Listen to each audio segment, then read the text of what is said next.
திரு ஸ்ரீகாந்த் கருணேஷ், விஜய் ரொம்ப நாளாக பாஜகவை அதுவும் கட்சி தொடங்கின நாள்லேருந்து கொள்கை எதிரின்னு ஃபிக்ஸ் பண்ணி விமர்சிட்டு வந்துட்டு இருக்காரு. ஆனால் நேத்திக்கு ரொம்ப கடுமையாக ரொம்ப ஜாஸ்தியாக எல்லாம் மீறிட்டீங்களோ, அதை கொஞ்சம் ரிப்பெண்ட் பண்ணுறீங்களோ, வருத்தப்படுறீங்களா? கொஞ்சம் எல்லாம் மீறிட்டோன்னு இல்லை இது இந்த இந்த அதீதம் வந்து அவங்க வளர்ச்சியோடைய அடையாளம் அப்படி பார்க்க முடியுமா?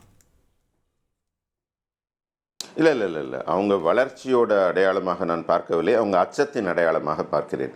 ஏனென்றால் அவங்க அரசியல் செய்வதற்கு என்ன செய்ய வேண்டும் என்று தெரியாமல் ஒரு கையிறு நிலையில் அவங்க இருக்கிறார்கள். என்ன பண்ணணும்னு தெரியல, யாரை எதிர்க்கணும்னு தெரியல, என்ன கொள்கைன்னு முதல்ல அவங்களே புரிஞ்சுக்கல. அவங்க கட்சிக்காரங்களுக்கு அதை விட குழப்பமாக இருக்கிறது.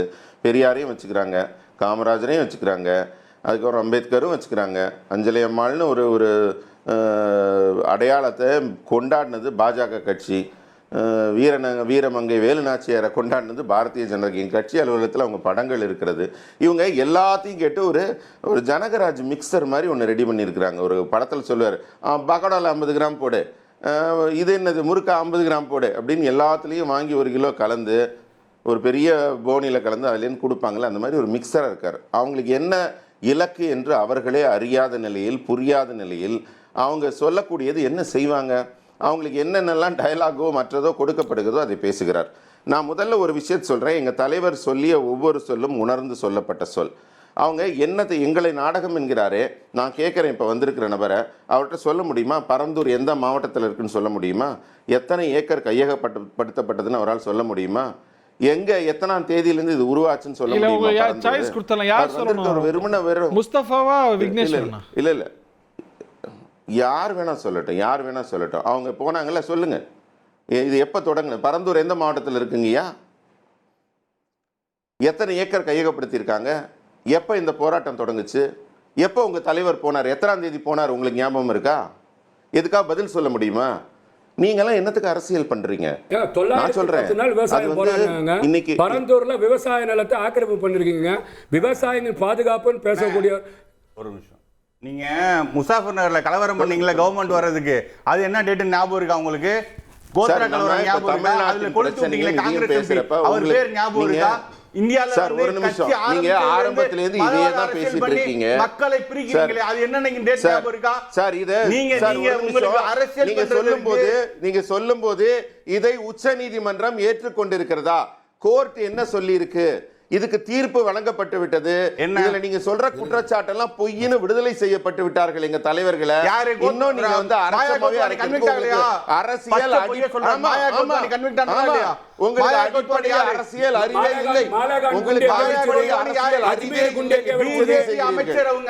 குண்டுல யார், அஜ்மீர் தர்கால யார் குண்டு வச்சா, மாலேகான்ல யார் குண்டு வச்சா, கோத்ரால யார் ஈடுபட்டா, 2000 முஸ்லிம்களை குஜராத்ல கொன்னது யாரு, தாக்கப்பட்டது விளையாட்டு வீராங்கனையை பாலியல் வன்முறை செஞ்சது யாரு, மணிப்பூர்ல அவ்வளவு பெரிய மத ரீதியாக கலவரம் செய்தது யாரு, இந்த இந்திய நாட்டுல காந்தியை கொன்னது யாரு?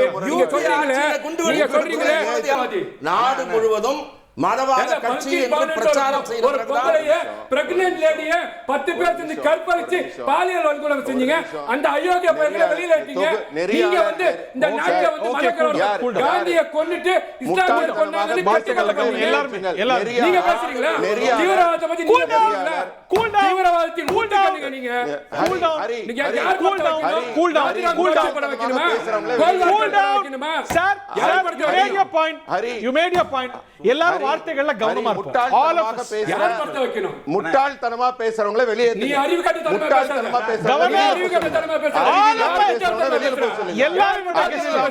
எல்லாரோட கெஸ்ட் கவனம், வார்த்தைகள்ல கவனம், அந்த ஆளை வெளியில போய் சொல்லுங்க. வார்த்தைகள்ல கவனம். நீங்களும் என்னோட கெஸ்ட், அவரும் என்னோட guest. Cool down, cool down, cool down, cool down, cool down, please please please please please.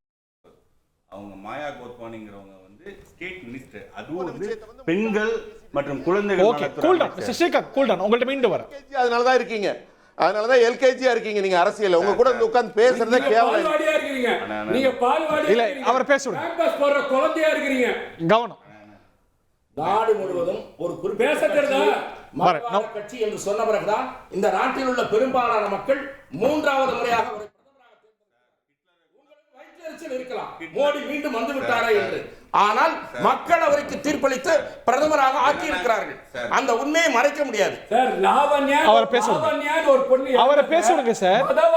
தமிழக வெற்றி கழகம் அண்ணாமலை வந்து பிரச்சனை பண்ணார்ல, திமுக என்ன கையில வந்து என்ன வேடிக்கை பார்த்துச்சா? முஸ்தபா, தமிழக வெற்றி கழகத்துக்கு பேச்சுரிமை இருக்கா இல்லையா? சார் தீவிரவாதின்னு ஒருத்தர் உட்கார்ந்து சொல்றாரு. தமிழக இதோட கேவலமான வார்த்தை இருக்கா? அதை நான் கண்டிச்சிட்டேன். நீங்க பின்வாங்கிக்கிறீங்களா அந்த கருத்தை? நான் பின்வாங்கிக்கிறீங்களா? You should withdraw. வார்த்தைகள் தவறாக வரலாம். நான் சொல்ல அது தவறு, கண்டிக்கத்தக்கது. எந்த ஆட்சி நடந்தாலும் அது தவறு, கண்டிக்கத்தக்கது. You should withdraw your statement. I hope I will withdraw it. Okay, அவர் வித்ட்ரா பண்ணிட்டார். ஒரு திமுக அந்த கருத்தை வித்ட்ரா பண்ணிட்டாரு. இவர் தீவிரவாதி சொல்றாரு. வன்னி அரசு மதுபான ஒழுங்கு என்ன பதில் சொல்றீங்க? என்ன நினைக்கிறீங்க? இன்னைக்கு ஹோலி பண்டிகைன்னு சொல்லி பள்ளியாசல தார்பாயை போட்டு மூட வைக்கிறீங்க, ஹலாலுக்கு அடிக்கிறீங்க, புர்காக்கு அடிக்கிறீங்க, முத்தலாக்கு அடிக்கிறீங்க, இந்த நாட்டுல வந்து தொழுதா அடிக்கிறீங்க, தாடி வச்சா அடிக்கிறீங்க. எவ்வளவு மோசமான நாட்டுல நாங்க பதட்டத்துல வாழ்ந்துட்டு இருக்கிறோம். இதெல்லாம் வச்சுட்டு இவ்வளவு பெரிய டிவில இவ்வளவு பெரிய மனுஷன் தீவிரவாதின்னு பேசுறாருன்னா எந்த விதத்தை ஏத்துக்க முடியும்? வித்ட்ரா பண்றது கருத்து. நான் அந்த வார்த்தைகளை பின்வாங்கிக் கொண்டேன். ஆனால் நான் சொல்ல அது கண்டிக்கத்தக்கது. நீங்க நான் சொல்ல வந்த கருத்து பம்பாயிலே அந்த நம்ம அடுத்த விஷயத்துக்கு போவோம். அடுத்த விஷயத்துக்கு போவோம். பாராளுமன்ற தாக்குதல் நடந்த போதும் அப்போது எந்த ஆட்சி நடந்து கொண்டிருந்தது? அடுத்த விஷயத்துக்கு போவோம். அது விவாத பொருள் இல்ல.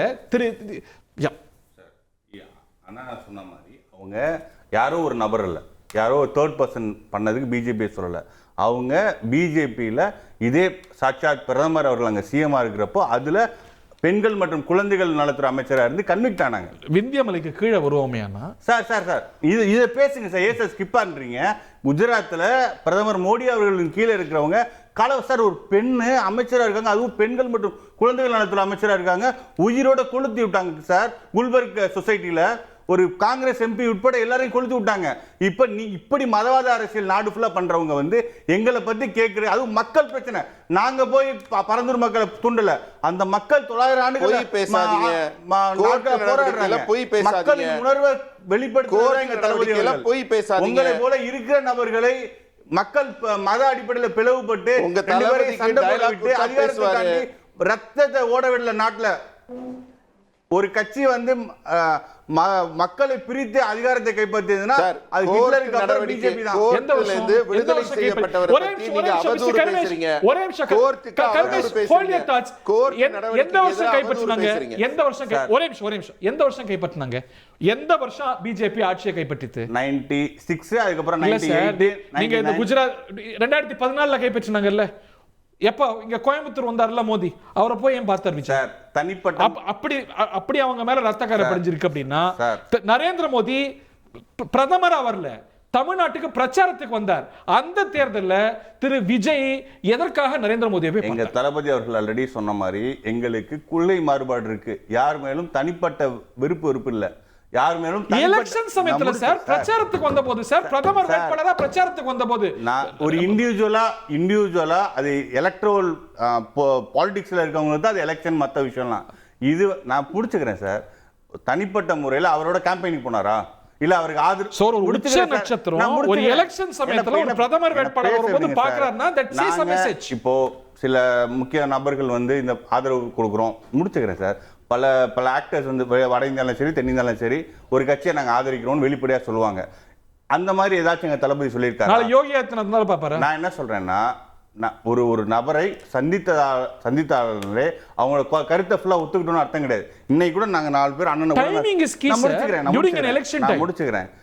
சாரை கூட நான் சந்திச்சேன். அதுக்காண்டி அவர் கருத்தை ஃபுல்லாக ஒத்துக்கிட்டேன். அவர் வந்து ஒரு சமூகத்தையே தீவிரவாதின்னு முத்திரை குதிரை ஒத்துக்கிட்டேன்னு நீங்க சொன்னீங்கன்னா அது வந்து எப்படினாலும் வார்த்தை இவ்வளவு பெரிய டெலிவிஷன் பாக்குறப்போ வித்ரா பண்ணி ஈஸியா பண்ணிடலாம் சார். அந்த கருத்தியல் வந்து அவ்வளவு பெரிய மக்களுக்கு போயிருக்கும்ல, அது எப்படி ஏத்துக்க முடியும்? இதுதான் இந்த மதவாத கருத்து. இதை நாங்கள் உறுதியாக எதிர்ப்போம். இந்த மண்ணில் மதவாதம் எப்பவுமே ஜெயிக்காது. புத்தர் காலத்துல இருந்து இந்த பிரிவினையை நீங்க பண்ண சமூக நீதி இயக்கங்கள் வரும், உங்களை வீழ்த்தும். ஓகே, மதவாதம் எங்க சார் இருக்கு? மதவாதம் எங்க இருக்கு சார்? அதே குஜராத்லயும் இந்தியாவுல 3வது முறையா பிரச்சாரம் செய்யப்படுகிறது. அதை உங்கள் விஜய் கண்டிக்கிறது. இந்துக்கள் மனம் புண்படுகிற வகையில் பல நிகழ்ச்சிகள் நடைபெற்று வருகின்றன தமிழகத்தில். அதை கண்டிக்கிறார்களா? அவர் செஞ்சார். உங்கள் நிலை என்ன? கட்சியினுடைய நிலையை சொல்லணும். ஏன்னா உங்களுக்கு பெரியார் கொள்கை தலைவர் அப்படின் போது உங்களை அடையாளம் காட்டுவாங்க. நாங்க தெளிவா திமுக கொள்கை தலைவர் sir. What is your problem? எங்களோட மாநாட்டில் எங்க தளபதி அவர்களுக்கு எங்களுடைய கள்ளக்குறிச்சி மாவட்ட செயலாளர் வந்து பகவத்கீதையை பரிசீலித்தார் அண்ணன் பரணி பாலாஜி அவர்கள். எங்க தளபதி வாங்கி கேட்டார், குர்ஆனை கிட்ட எடுத்தாங்க, பகவத்கீதை கொடுத்தாங்க. உங்களை போல சார் முடிச்சுக்கிறேன், உங்களை போல மதவாதிகளுக்கு எல்லாமே குறுக்கலா தான் தெரியும். நாங்க எங்க தலைவர் யுனிவர்சல், ஜாதி மதத்திற்கு அப்பாற்பட்டவர். அதனால உங்களுக்கு மோடியை ஏன் சந்தித்தார் என்று கேட்டார். அது இன்னொரு கேள்வியை கேட்காமல் விட்டு விட்டார். மோடியை சந்தித்தது போலவே செல்வி ஜெயலலிதாவை ஏன் சந்தித்தார் என்றும் கேட்க வேண்டும். அப்போது ஏற்பட்ட நெருக்கடி என்ன, 2014 போது ஏற்பட்ட நெருக்கடி என்ன என்கிற செய்திகள் எல்லாம் ஊடகங்களில் விரைவாக